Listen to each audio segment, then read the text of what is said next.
In a Chicago suburb, a newly minted police officer gears up for one of his first patrols.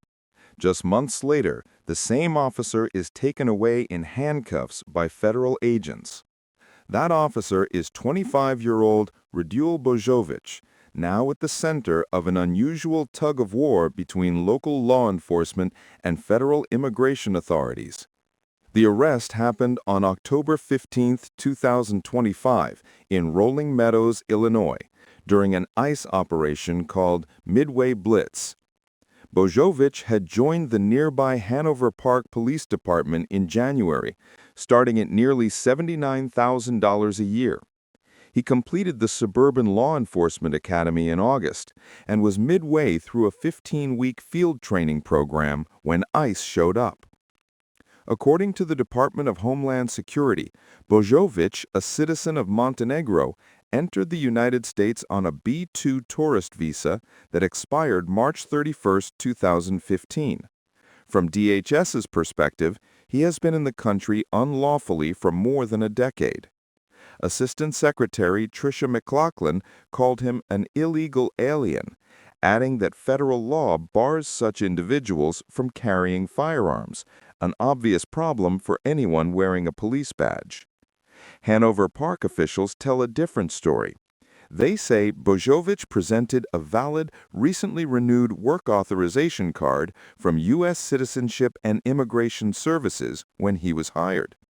They ran state and federal background checks and found no criminal history. In their view, every step of the hiring process complied with state and federal requirements.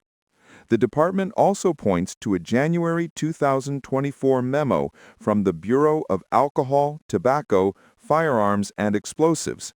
Hanover Park says the memo confirmed that Bojovic's specific immigration category allowed him to carry a duty weapon. Mayor Craig has gone on record saying that if Bojovic retains his work authorization, the village will put him back on patrol.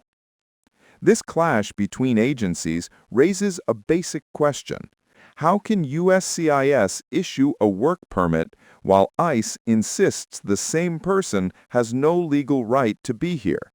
Neither side is backing down. ICE stresses the visa overstay. Hanover Park highlights the active work permit and the ATF memo on firearms.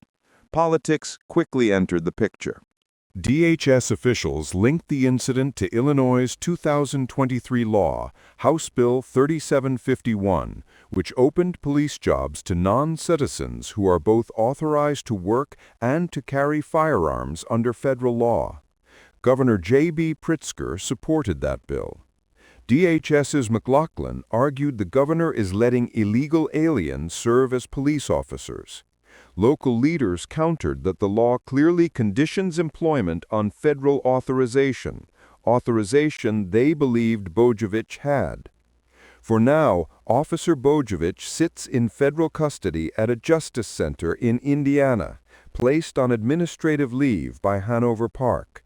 His fate rests with immigration judges who must untangle contradictory signals from different branches of the same federal government. Beyond one man's future, the Bojovic case exposes the layers of America's immigration system, where a single paperwork discrepancy can put local authorities, federal agencies, and political leaders on a collision course. It's a reminder that in the United States, questions of legal status are rarely simple, even when the person carrying the badge believes everything is by the book. Hello and welcome. For millions of Americans, the dream of starting a family is out of reach because fertility treatments can cost tens of thousands of dollars. This week, the Trump administration rolled out a plan aimed at chipping away at that price tag. We'll look at what's in the deal, why it happened, and what it may mean for families. First, the headline. President Donald Trump unveiled a two-part initiative focused on in vitro fertilization, or IVF. Part 1 is an agreement with drug maker EMD Serono, the United States arm of Germany's Merck KGaA, to slash the price of three key IVF medications, Gonal-F, Ovidrel, and Cetratide. Part 2 is new federal guidance designed to make it easier for employers to add fertility coverage to their benefits packages. The president called the move a historic victory for American women, mothers, and families. To understand why IVF landed on the White House agenda, rewind to February 2024. That month, the Alabama Supreme Court ruled that frozen embryos could be treated as children under state law. Clinics briefly shut down, fearing legal exposure for routine lab work, and the decision ignited a national firestorm. Then-candidate Trump quickly voiced support for protecting IVF and promised to make it more affordable. Senator Katie Britt of Alabama, who raised the issue with him during the campaign, stood beside the president at this week's announcement. Let's dig into the drug deal. E&D Serono is the world's largest manufacturer of fertility drugs. Under the agreement, eligible patients who use all 3 covered medications will receive an 84% discount off list price. The White House estimates that could cut up to $2,200 from the medication bill for each IVF cycle, costs that often exceed $5,000. To access the discount, patients will enter their prescription on a new government website, trumprx.gov, slated to launch in January 2026. What's in it for the company? The administration is granting relief from certain Section 232 tariffs on EMD Serono's imported products. In return, the firm has pledged new United States investment in manufacturing and research, and it will receive accelerated FDA review for another fertility drug, Pergoveris. This is the third pricing for tariffs deal the administration has struck with a major drug maker this month as it tries to bring United States prices closer to those paid overseas. Now, the second piece, insurance coverage. Today, only about a quarter of large employers offer any IVF benefit. The new federal guidance treats fertility coverage like standalone dental or vision plans, making it simpler but not mandatory for companies to add. There are no subsidies, no penalties, and no employer mandate. The administration's bet is that reducing regulatory friction will coax more firms to provide the benefit voluntarily. Reaction has been mixed. Supporters, such as Senator Britt, call it the most pro-IVF action ever taken by a president. Centers for Medicare and Medicaid Services head Dr. Mehmet Oz even quipped that the country is about to see a lot of Trump babies. Critics counter that the plan breaks a campaign pledge to require or subsidize coverage. Senator Elizabeth Warren dismissed it as a broken promise, arguing that many employers will still opt out. Patients and advocates also note that medication is only one slice of the pie.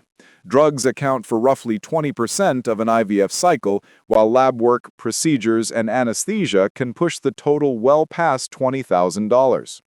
Lower drug prices help, they say, but do not solve the larger affordability crisis.